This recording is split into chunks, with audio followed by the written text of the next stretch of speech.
No one ever noticed her quiet, observant 16-year-old Elina, the daughter of a maid who worked in one of the richest mansions in the city.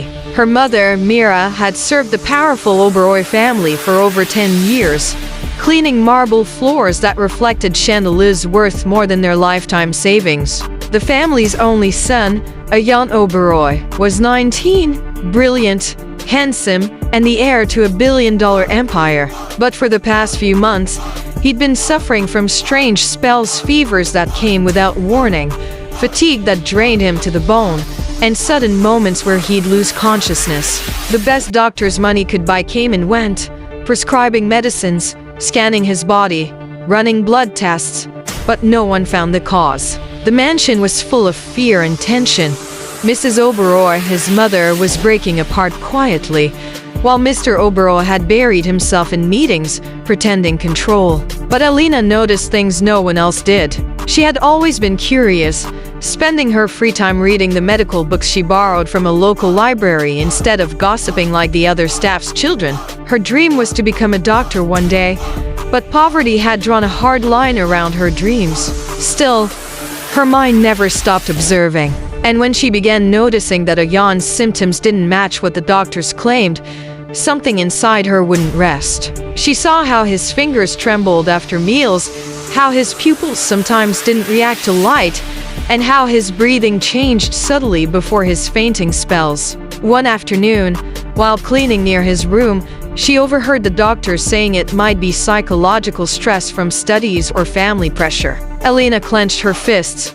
She knew that wasn't it. She had seen the pattern. Something inside her whispered that this was bigger. Days later, when Jan suddenly collapsed again during breakfast, panic erupted. The staff rushed, the mother screamed, and doctors came running, injecting, shouting. But Elina stood frozen, watching his skin turn slightly bluish near the lips. Cyanosis. She remembered that word from a book she once read about rare diseases. Heart or lungs. Something was starving him of oxygen. But the doctors insisted it was just anxiety and dehydration. That night, Elina couldn't sleep. She went to her mother's small staff room, tears in her eyes. "Mama," she whispered, "he's not getting enough oxygen. There's something wrong with his blood." Mira tried to hush her. "Don't say such things, Elina. We can't interfere in their matters. We're just servants." But Elina shook her head. "If we stay silent, he might die." Her voice trembled, but it carried the weight of conviction. The next morning, Jan was stable again, though weak. The doctors planned to send him abroad for tests, but before they could, another collapse came, this time more severe. His heartbeat slowed, his pulse fading. The mansion turned into chaos. Elina, standing near the doorway, suddenly shouted, "Stop!" "Check his nails and eyes. They're turning pale yellow. It's not stress. It's poisoning." Everyone turned to her in disbelief. Mrs. Oberoi screamed, "What nonsense are you talking about?" But Elina stepped forward, trembling yet determined. "It's not deliberate poison. It's his body. His liver isn't breaking down copper, it's building up inside him. It's called Wilson's disease. That's why his eyes look like that." Silence fell. The chief doctor frowned, angered by the interruption. "Child, don't talk rubbish." But her words echoed in Mrs. Oberoi's mind. Something about Elina's tone, so sure, so desperate, made her hesitate. "Do what she says," Mrs. Oberoi ordered.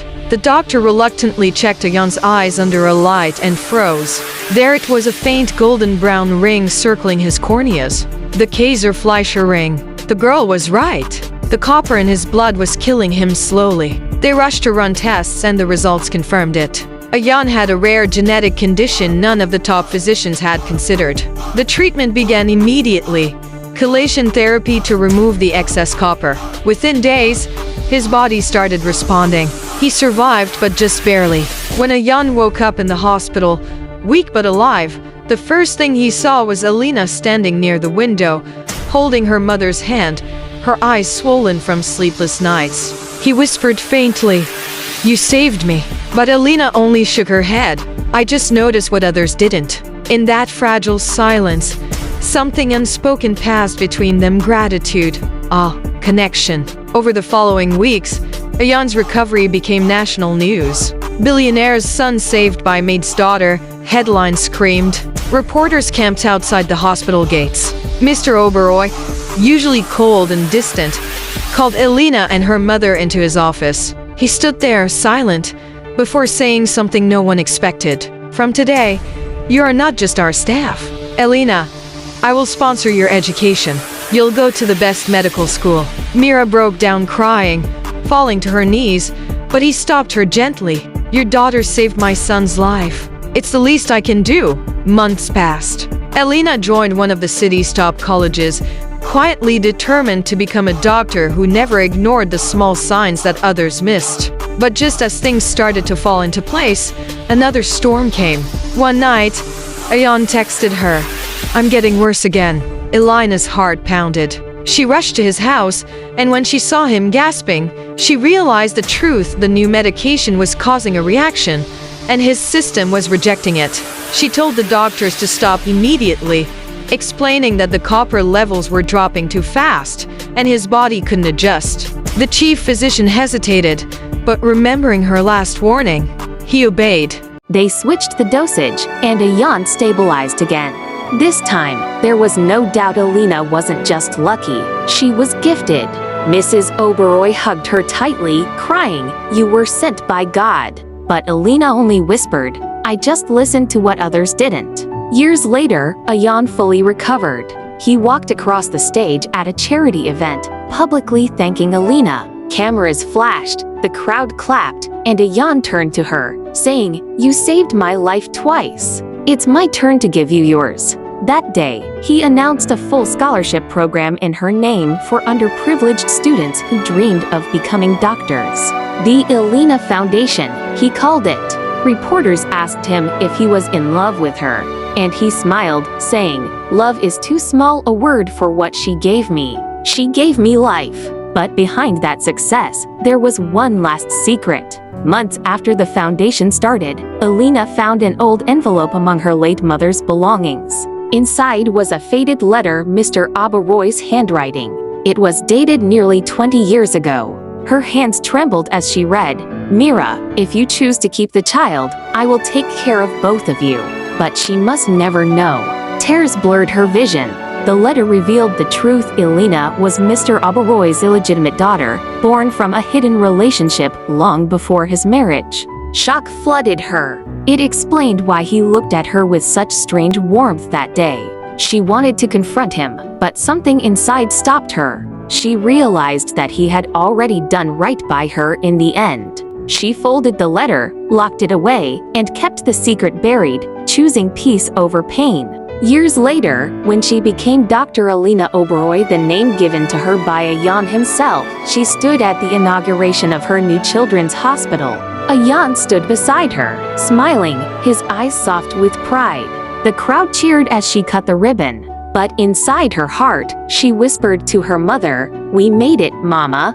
The girl who was once invisible had not only saved a life, but changed the course of many. Her courage, her instinct, her compassion turned tragedy into hope. She didn't just heal the sick, she healed the broken lines between rich and poor, between power and humility, between the heart and the mind. That night, as she walked through the quiet hospital corridors, she paused by a window, looking out at the city lights. A gentle voice behind her said, "Still can't sleep?" It was Ayan.